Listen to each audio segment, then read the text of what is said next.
Good morning, everyone. Thank you for coming to this session sponsored by the Operations Interest Group, where we're going to be discussing ED interventions that are developed for emergency department patients but really intended to be scaled for health systems.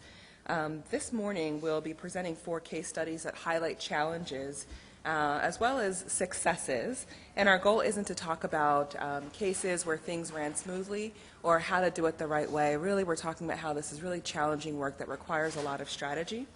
And in doing so, we have really thought carefully about these cases that many of our leaders that are with us today will present. We initially presented this session as the feature for the Emergency Department Clinical Operations, the Emergency Department Operations Study Group 2017 conference, and had a research team that was there that distilled many of the themes, which we'll talk about in a moment. There are many sponsors that made this presentation possible, not just the content, but bringing our leaders together today, and we want to thank them, and you can see their logos presented here on the slide. The research group that distilled many of the themes used a qualitative approach to research, and will present those themes at the end of the presentations. The idea was to really find out what were common obstacles that were encountered as well as common pearls for success and turn those into lessons learned in order to enhance success for others who are doing this kind of work. So we have 4 clinical operations leaders who will share pitfalls and pearls from their efforts to develop, to pilot, and to scale for clinical operations interventions within their healthcare system. First, we have John Burton he's the Chief of Emergency Medicine, or the Chair of Emergency Medicine at the Carolinian Clinic. He's also Professor and Chair of the Virginia Tech Carolinian School of Medicine. We have Seth Podolsky, who is the Chief Medical Officer for Ambulatory and Integration Services at Banner Health System. He was the former Vice Chair for Clinical Chairman and Director of Operations for the Emergency Services Institute at the Cleveland Clinic Health System. And if I can just pause, John Burton will speak about inconsistent procedural sedation policies across hospitals or the emergency departments in hospitals, and Dr. Podolsky will talk about untimely STEMI care and how that was addressed at the Cleveland Clinic. Dr. Charissa Pacella is the Chief of Emergency Services at the University of Pittsburgh Medical Center, their Presbyterian hospital, their mothership. She's also the Vice Chair for Clinical Operations at the University of Pittsburgh, and she'll talk about their efforts to meet national sepsis measures from the ED upwards. Angela Mills is as a Professor and Chair of Emergency Medicine at Columbia University. She's also the former Vice Chair for Clinical Operations at the University of Pennsylvania, and she'll talk about a case from that previous experience about addressing prolonged ED length of stay for diabetic ketoacidosis patients. And last but not least is James Augustine, who is a well-known entity in clinical operations and emergency medicine. He's a professor of emergency medicine at Wright State University, the chair of the National Clinical Governance Board for U.S. Acute Care Solutions, and our moderator for today. And with that, I welcome Jim to the podium. Thank you. Thanks, Maya. Welcome, everyone. Interactive session. A lot of opportunity to talk about ED operations, which we are all responsible for. Objectives for this morning, unique challenges when clinical process changes need to occur in single or multiple emergency departments, and in some cases carried beyond the emergency department. Identifying expectations among stakeholders, who may include multiple provider types and disciplines in hospital units. Understanding variation in cultures, expectations, knowledge, and outcomes, and how they can present obstacles to us. Identify central stakeholders for multiple specialties who may be able to help, and the provider types within the emergency department focusing on patient needs. And then what are the markers of success and how to fulfill the needs of the various stakeholders. So John Burton, Carolinian Clinic, you're up. Thank you. Thanks very much. Okay, pleasure to be here. So the Challenge for Carolinian Clinic, one of the departmental initiatives that we looked at undertaking was my 25-year passion is procedural sedation. Carolinian is a 6-hospital system in Southwest Virginia affiliated with Virginia Tech. Our Department of Emergency Medicine has a dyad management model of a chair and vice president. That at the time that we undertook the initiative, we had a centralized control over the physician and professional side, And we did not, however, have a centralized matrix model for the hospital side. So the nursing staffing reported to each of the separate 6 hospitals, but the physicians reported to myself and the vice chair. What we wanted to do was to bring in a centralized procedural sedation structure and process at each site. So I'll keep switching back and forth between hospital-based issues and department issues.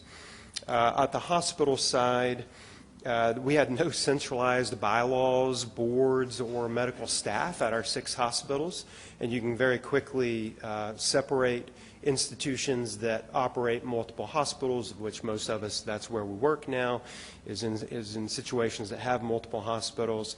And in 2013, I believe it was, under the Obama administration, there was a reinterpretation of centralized bylaws and medical staff that would allow hospital systems to create a single centralized structure, and many organizations have done that for a single medical staff, bylaws, and board structure across multiple hospitals. Prior to that, it was not allowed by CMS. And our hospital, unfortunately, has never embraced that change, so we have 6 separate governance structures.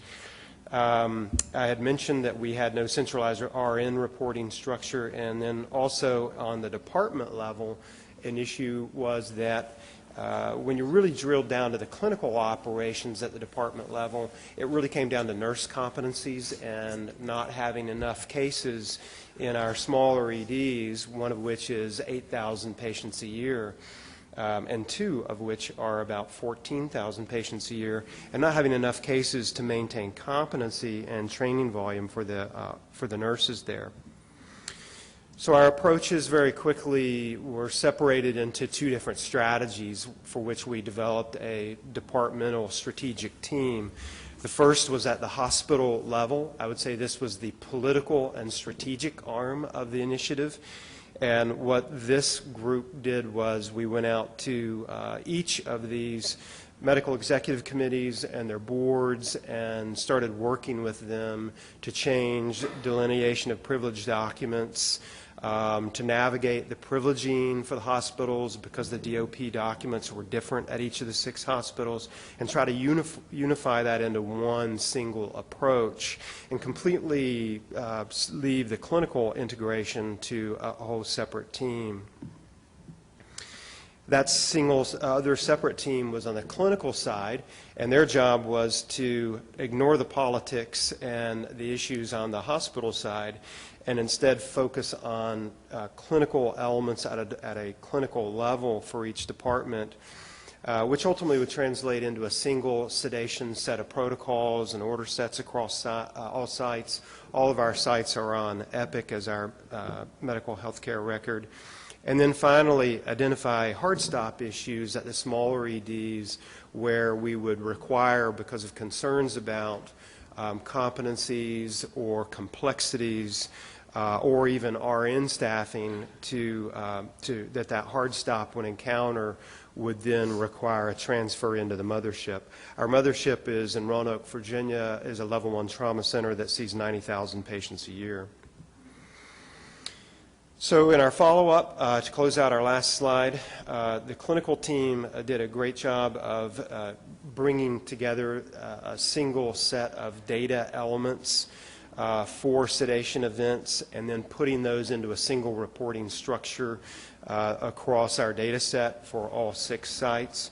And then finally, on the clinical side for the nursing competency issue, we moved that into a platform that primarily emphasized a simulation structure. And then on the hospital side, our team there made some great progress, which was to bring the delineation of privileges documents. Unfortunately, we weren't able to do one document across all 6, so we didn't win that political battle, which is hard to believe. But that's just the way the politics work in these boards and MECs. But the real clinical elements that were within each of those DOPs was effectively standardized. And we also moved ultimately to use that work as a rationale for why we should have a single centralized credentialing committee across all 6 hospitals, We had all boards ultimately vote on that, and that transitioned us into a single credentialing committee, of which one of our faculty members is the chair of that credentials committee across the entire organization. So we didn't actually foresee that we would have that translate into a very high level development, but this clinical need translated to something that was very good structurally for us in the system. So very different kind of a set of outcomes at a departmental level as well as institutional level. Seth? John, thank you. Nothing very different about running a 90,000 visit level 1 trauma center from a 7,000 rural center. Not at all. Nothing different at all. Our next speaker, Seth Podolsky, with a very interesting system, the Banner system, and an exquisite group of hospitals that have come together with both an academic and a service mission. Seth. Thanks. Well, good morning, everybody. It's delighted to be here representing the team from the Cleveland Clinic and the work that we did there. By the way, for those of you that may not hear the music behind me, if you get bored at all with my speaking, just feel free to get up and dance to it, because it's a unique experience at a conference here. So I think fairly straightforward problem and need, right, which is we're trying to develop a highly reliable system for our patients. The metrics that we all think about are door to balloon time, but ultimately what are we trying to do? We're trying to improve survival for our family and friends that are coming into our organization that we're taking care of. No surprise, across the Cleveland Clinic health system, which at the time was 14 emergency departments, there was great variation in care. And by the way, the variation in care wasn't just in the ED, but it also had to do with the cardiologist. And interestingly, the cardiologists were an employed group that spread across the Cleveland Clinic health system, and very proud of the fact that when we did this work, had been the best heart hospital in the world for 19 years and running. So sometimes, especially for some of our specialty friends, it's hard to question and say, are you sure we can't do a little bit better here, team? We, of course, focus back on the evidence to say we know what works, and let's make sure that we're all doing it. Even if you're the best in the world, we probably should be following some of the standards. And so we set them across this journey really for a system-wide, what we called care path. You may call it a best practice, clinical guideline, doesn't matter. I think the general idea, though, of course, is that you're bringing everybody together to the table to decide on what's best for the patient and build a better mousetrap. I will tell you, it took us about 18 months to get the cardiology group to agree on which of the 3 medicines they wanted us to use. Simple-minded ED physicians, we said, we don't care, right? Just tell us. The approach was really all those things you'd expect, right? We had to, number one, change that notion that the ED can't activate the cath lab, and especially for the world-famous Cleveland Clinic, best heart hospital in 19 years. Who are the ED physicians to say that? But we successfully changed their minds, and were able to do that. So step number one. Number two, I know Atul Gawande made checklists sexy. The reality is it's probably the airline industry that did it best before everybody moved to anesthesia. They work. So within that, we had to have very clear roles. We had to have one process. If you were at one of our community hospitals, academic hospital, freestanding emergency department, it didn't matter. You were going to do the same thing that we knew was the best we could do for our patients, whether that was drugs, labs, etc. This idea that we shouldn't have to wait for a cath lab. I worked at the main campus. We had 8 cath labs. I've never been so fortunate in my life. We shouldn't have to wait. And so switch that process around where there's no longer, can you hold them for 10 minutes? No, we've done everything we need to do. We've stabilized them. Now they need to go to you, and you've got to work on your process. So shared ownership, shared accountability. When I started there in 2012, the clinic was one of the places that a president of the United States could go to and be received. Interestingly, there were 8 holidays that the cath lab wasn't staffed. So we had to change that. Now, I recognize that many of you, like the system I came from, also have smaller hospitals. May not be 7,000, but where you can't necessarily do that, and that's okay. But the notion is you at least need to have processes in place that allow your folks to get there in a timely manner.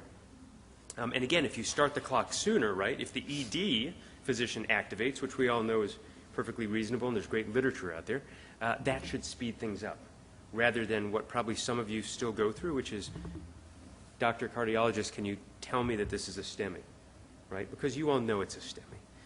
And the biggest thing was this notion of serial to parallel, which is part of what I just mentioned. You're all aware of the reportable measures in the bottom. We had specific system goals at the top.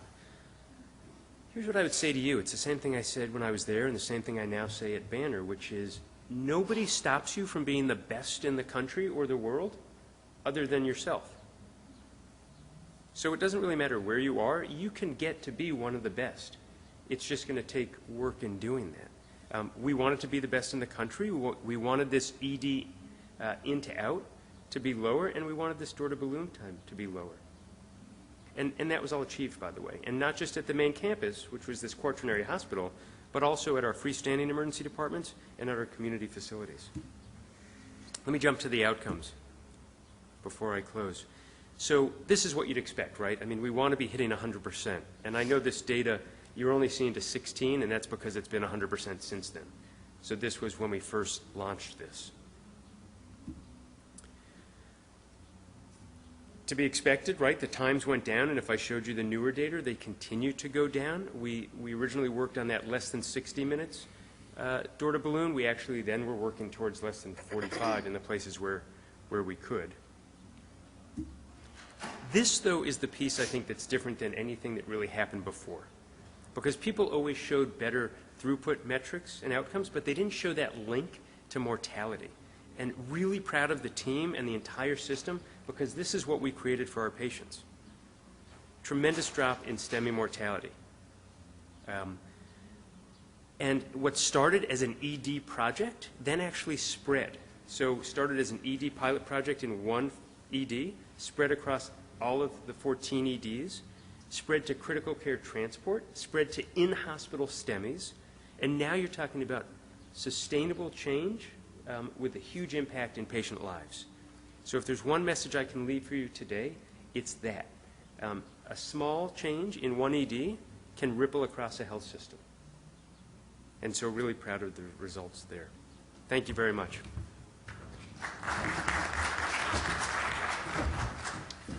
Thanks, Seth. And again, looking at systems orientation, Charissa Pacella, our next speaker from UPMC, talking to us about a very timely topic, which is sepsis measures. And who knows whether SEP 1 will be enduring, but we'll figure it out. Charissa. Dear Lord, we hope not. Okay. This has been such a wonderful opportunity to be able to work with people who are in similar and varying operational leadership goals. It's such a unique collaboration, and I'm glad to be here, so thank you. Maybe? What am I missing? Oh, right. Okay, sorry. No, that's back. Okay, sorry. All right. So University of Pittsburgh Medical Center, we have 4 academic emergency departments sort of within a narrow radius in the city of Pittsburgh. And then we also have 12 UPMC community sites. At the time this project begins, it's more than that, more than 20 now or something. But they're all sort of branded UPMC. And one of the unique things is that we've gotten everybody on the same electronic medical record, which is a blessing and a curse on many levels. There was a lack of standardized approach to sepsis care. This is known for a long time. There was the Surviving Sepsis campaign, a lot of good research that came out of emergency medicine and critical care fields to tell us how we might be able to do things better. Our system sepsis mortality at the time we embarked on this project in 2016 was 17.6%, which is not awful, but it's not great either. And then we knew this. The first of what was going to be a series of sepsis measures was introduced, and we all had to figure out how to tackle this. So this was entering into a new arena of CMS measures that were designed to be entirely electronic and could be abstracted basically by concrete data points rather than sort of looking through, free text and natural language and that kind of stuff. It is ridiculously complex. There's a ton of data points. We're not going to go into the measure because that's hours all on its own and not worth the time. Suffice to say, there are 3- and 6-hour bundles that are very complex. It requires meeting every single step in order to pass and succeed on the measure. And the 6-hour bundle actually includes a specifically structured exam with specific data points. At the end of all this, the only way you can really succeed is with either really good EHR tools, meaning like something that's going to sort of drive the next step, drive that repeat lactate, make sure there's 2 sets of cultures, alert somebody if there are not, have a clock for you in the background, have a tool for documentation of the structured exam points. The other alternative would be, again, sort of a checklist thing. Literally having somebody stand there and go through a checklist would probably be the only viable alternative to meeting this measure.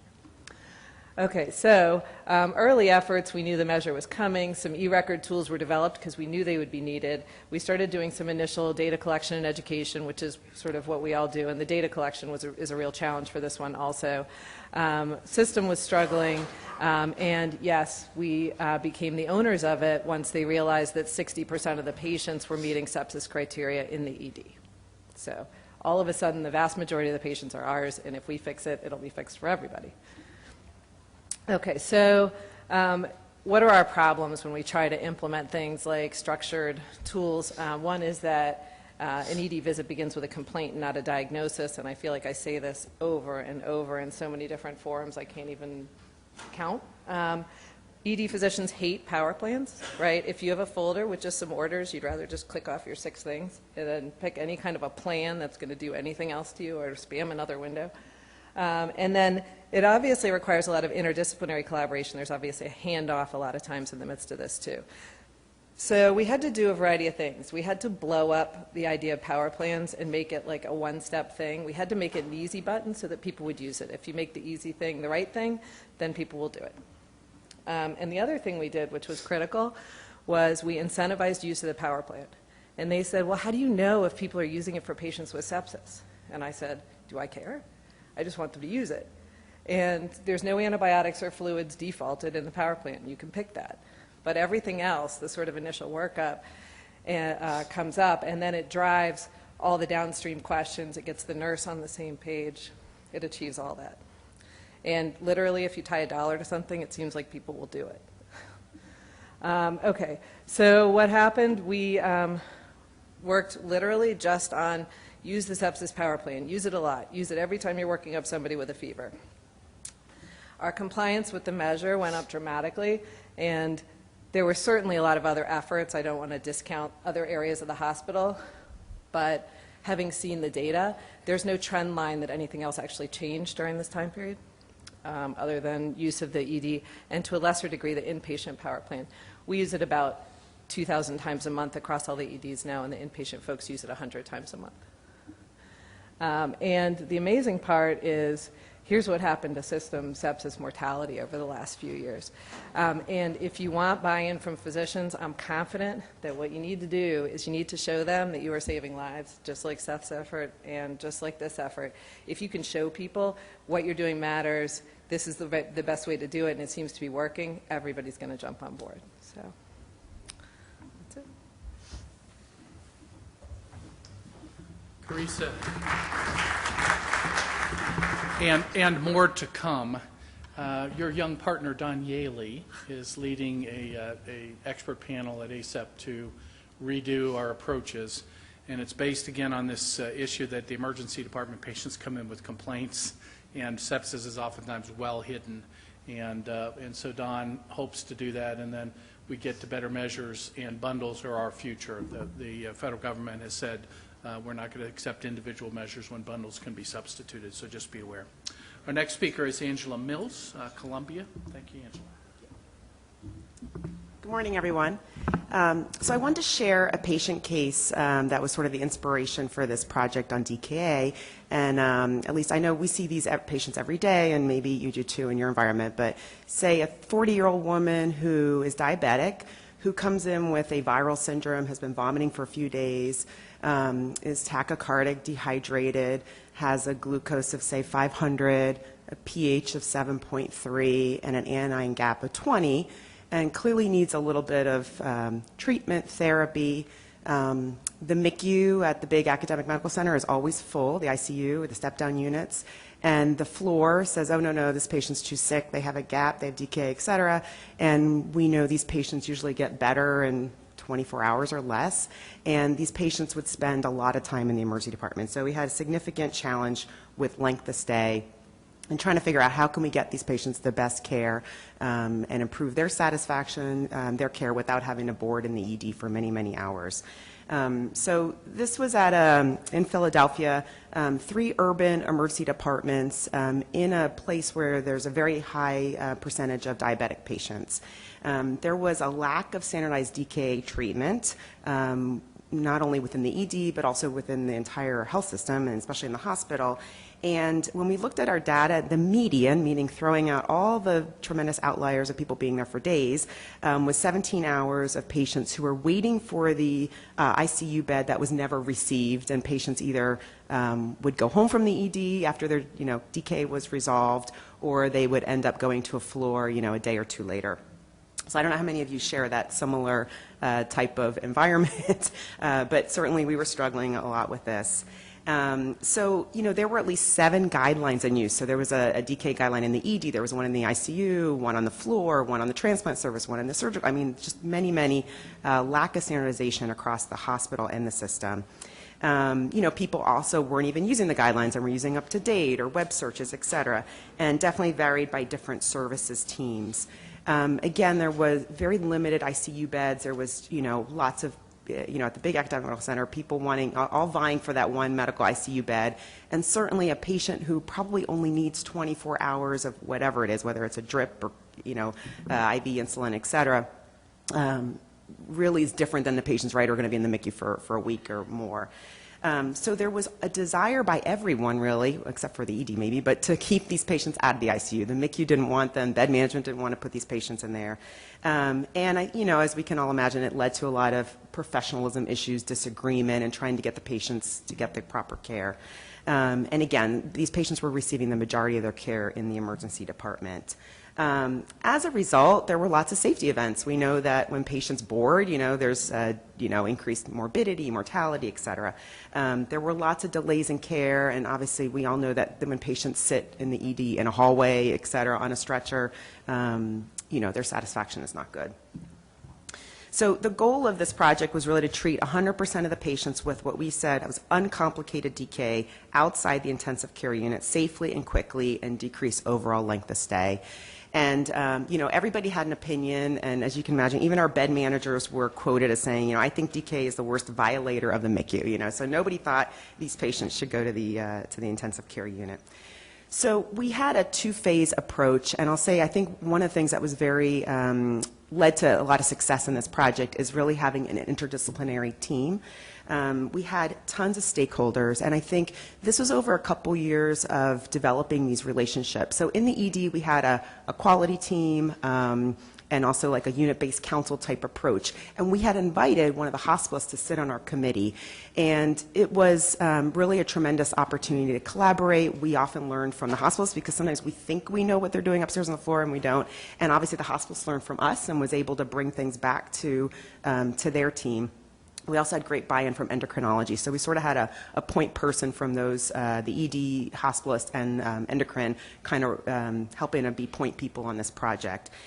We were able to, together in a room over many, many months, including pharmacy, nursing, chief residents, et cetera, really develop one single evidence-based guideline that was then implemented throughout the whole hospital and then eventually the system.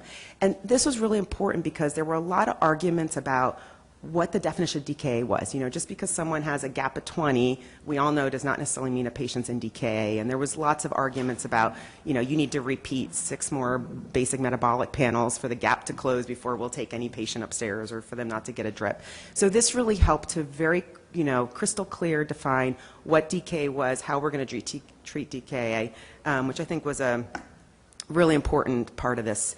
There was an electronic guideline platform the institution had purchased. It doesn't have to be done this way, but which I think helped, so people could download an app on their phone and use this system-wide guideline that was put on there. There were lots of education initiatives. As you can imagine, we sort of rolled it out, and the ED was all educated, but the hundreds of medicine residents and hospitalists, et cetera, had not yet quite been educated. So we really partnered with being able to give grand rounds, educate faculty, and then also all the residents, the advanced practice providers, et cetera. So that was a big part of it, is just educating the groups. And as I said, it was a system, but really this work all started at the academic hub, and figuring that was the hardest, and if we could do it there, we probably could do it anywhere. So that was phase one, and I think that alone decreased, again, it didn't happen overnight, but over a few months, decreased the amount of unprofessional safety events, et cetera, just being on the same page of what patients are and are we all following the same guideline. And then phase two, I don't know how many of you do this, but there's really great literature using subcutaneous insulin guideline for mild to moderate DKA. And again, this was done in a very interdisciplinary, collaborative, again, pharmacy, everybody was on board, representatives from the floor, from the ICUs. Nursing was a huge part of this because, again, nursing on the floor would say, no, we can't take care of these patients, they're too sick. And then the ICU would be like, are you kidding me? They're not intubated and dying. We can't take care of them in the ICU. So it was a lot, very important to have nursing on board. So initially when we rolled this out, we had a guideline. It was accepted by everybody, and we had a lot of really great help from our hospitalist. So the hospitalist attending, who was a leader in the department, actually did like a concierge service. And, we piloted Monday through Friday, daytime hours, and he would get a call, right? So we had all our chief residents, et cetera, like they would send a text. We were on a group message, and he would come down to the ED and just help and make sure people were following the guideline. And it was sort of an iterative process because, we very closely followed were there any adverse effects from this sub-Q guideline. Initially, we had some patients who would become a little hypoglycemic. We had others who, DK maybe was resolved and then reoccurred. So a lot of these things where we would tweak it a little bit and really adjust the guideline. It was great because the nurses could print out. We had like a worksheet that they could fill out, and people really, there was online an app, but the guideline, as you can imagine, was a little complicated, and people liked to print it out, and it could go with the patient to the floor, and nurses could give reports. We actually developed a targeted intervention unit, and it was sort of like a fake virtual floor, where initially, like the first patient, we developed a unit upstairs where it just had a nurse on call, and we just did this from the hours, like I said, 9 to 5, just to pilot it a couple times, and it would bring in like one extra nurse just to staff for this 4-week pilot. And again, I think a lot of education, and the nurses on the floors got comfortable. Okay, these patients have mild DKA. We're going to follow this very prescriptive guideline about using subcutaneous insulin, and eventually over time people got really comfortable with it, and I'm very proud to say now that it's still in place, and so patients are avoiding having to go to the ICU. They go to the floor and they're on a sub-Q protocol. Oh, that was it. All right, thank you.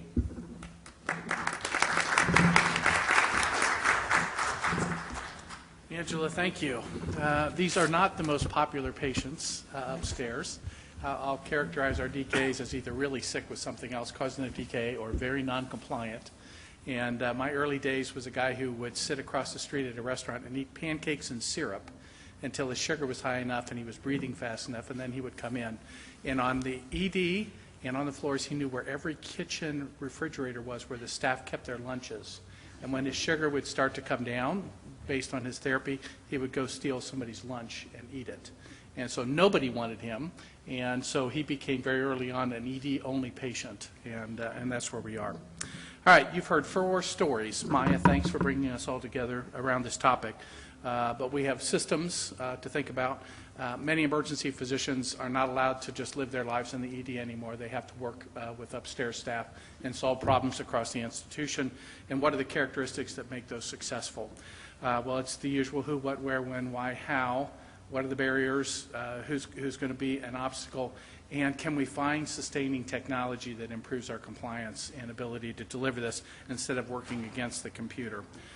So the pearls that came out from all 4 of these case studies, early engagement of stakeholders, which have to be across the disciplines. The leadership of the emergency physician is typically instrumental to getting it done. What are the barriers? Who are the barriers? And how will you work through those? Oftentimes, getting their input early on, makes for a much more successful project. There's variability in both patients. They still don't come in reading textbooks anymore. And the STEMI process, we talk about the patients now with the residents, they won't come in with a set story anymore. They'll give you any presenting symptoms for MIs. Clarifying what we need to do, where we need to do it, and if there are resource limitations. What are the outcomes? And you heard very importantly here, one of the most important outcomes is for the patients. And reduction in mortality, reduction in morbidity is very, very important to all of our clinicians. And then finally, where can technology assist us? So we're now at the point where questions can be directed from the audience. Brianne, you've got the microphone. Do you have any questions?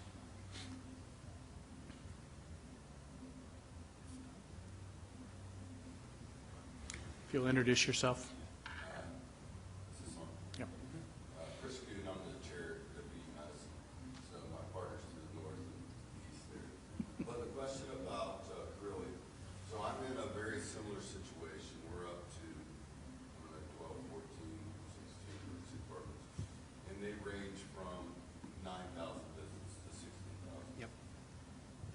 Talked a lot about the nurses and standardizing their processes for the procedural sedation and utilizing STEMI.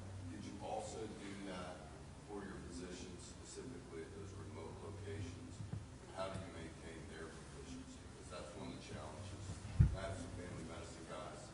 They're working in those locations, seeing 25 people a day. So I didn't know if you brought them centrally, if you sent a team out, or if that's something you want to consider. Yeah, I think there's a lot of pieces there to unpack, isn't there? Those of us who have large systems that we work for or that we lead in rural areas often have family medicine trained or other boards. I've got one hospital, my 7,000 visit ED, that I call the island of broken toys because no one has the same board certification there. And not only are you an emergency physician in the ED, but when you admit a patient, you admit them to yourself because you're your own hospitalist. So they're basically running their own, OBS unit / hospital unit. So I go to credentials meeting, and they say, well, we don't like the credentials of this person. I say, well, what credentials would you like them to have? Because I have no idea. Anyway, so that comes back to sedation and really a lot of the skill set. And a number of those types of physicians may not have the levels of comfort that we do, particularly with deep sedation. Propofol always comes to mind. So I think what we're doing, what we try to do with that physician group is always train them to where they want to go. And if that means simulation, if that means bringing them into one of the larger EDs to spend some shadow time, then we'll do that. We're doing that with one of those broken toy physicians right now. His weakness is going to be pediatric EM and airways. So we're leveraging our academic platform to bring him into the OR to train with anesthesiologists as well as then with our academicians in pediatric emergency medicine to then get him out there and be our $6 million man who we've built better than he would have ever been to begin with. And he brings tremendous value to the community. Now, he doesn't need those skill sets in other areas. So that's really been our physician approach. If we have a physician, though, who says, I'm just not comfortable with doing deep sedation or some other issue there, then we'll say, okay, that's all right, and and we'll work around that and support them through transfers of the patient. But it also lurking behind that, as always, is that really the fitness of is that physician really somebody we want to maintain long term? Because if that translates to a lot of patient transfers that we don't need, then we got to start looking at that. Maybe they ought not be in that area. So I think it's a dynamic structure. And then the final thing I would say is that I think when you come to counting the procedures, fortunately in many of our systems, you don't quite have that issue with the physicians as much as you do on the nursing side. And the initial credentialing side you do, and privileging on the physician side you do, but not as much in terms of the maintenance on the physician. So we've been pretty fortunate there that we don't have people really counting our numbers, but on the physician side as much. But once we do, we'll do the same strategy. We'll move them into the SIM lab and keep them current there. And so that's really how it all flows. Any of the other speakers want to add to that? John, thank you. Other questions? Yes, sir.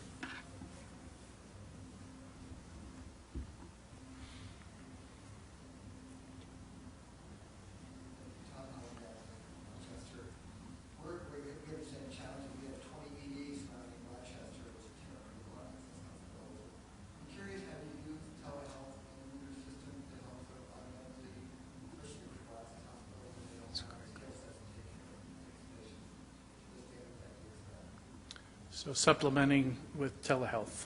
Speakers? I'm proud, or I'm not proud to say, we do zero telehealth, which is ridiculous.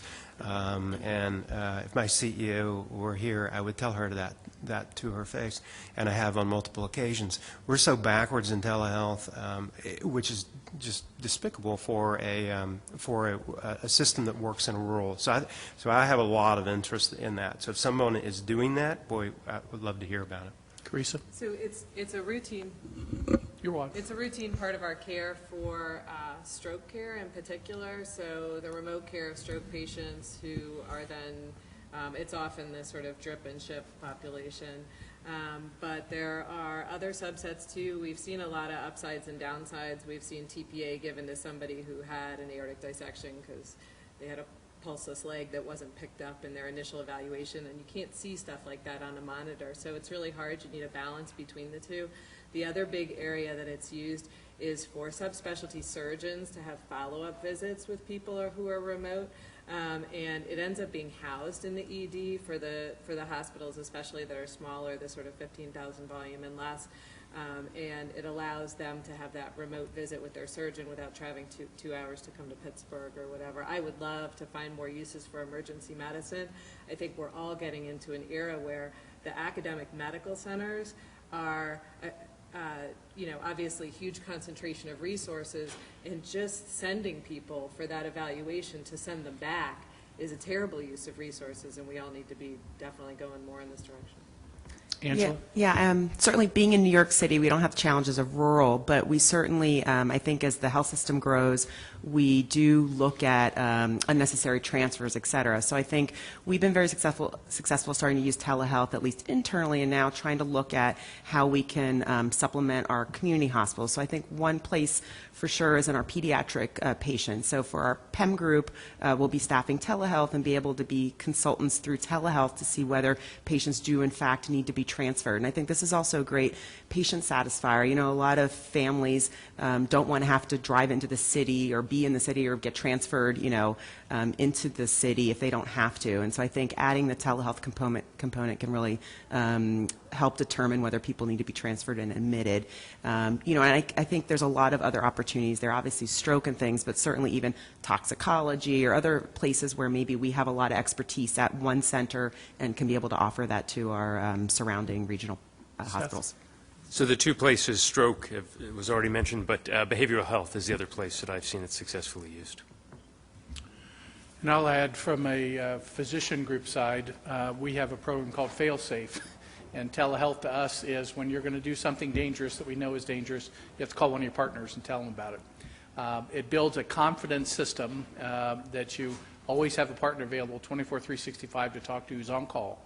And even within networks, as we're referring to here, any physician anywhere should feel free to call one of his or her partners to make sure if they're not confident in managing the case that they talk to a good resource person. So great use regardless of what levels of telehealth you have available. If it's phone a friend only, or if you can add additional elements to it, beneficial. We have time for another question?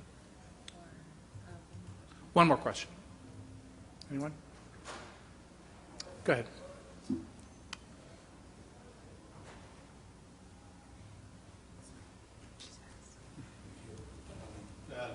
Vice Chair Brigham and Women's in Boston. So thank you for great presentations. We have all seen, the degree of success, improving quality, improving safety Any of you have associated financial results to any of these care redesign improvements? And if so, and they have been positive, how have you leveraged with hospital administration to use those financial reports to support adequate revenue allocation, particularly in the emergency department? Charissa, you said that, didn't you? As part of your presentation? So we were fortunate to have the onset of our effort coincide with a new system effort to tag each department with a specific value incentive across the system.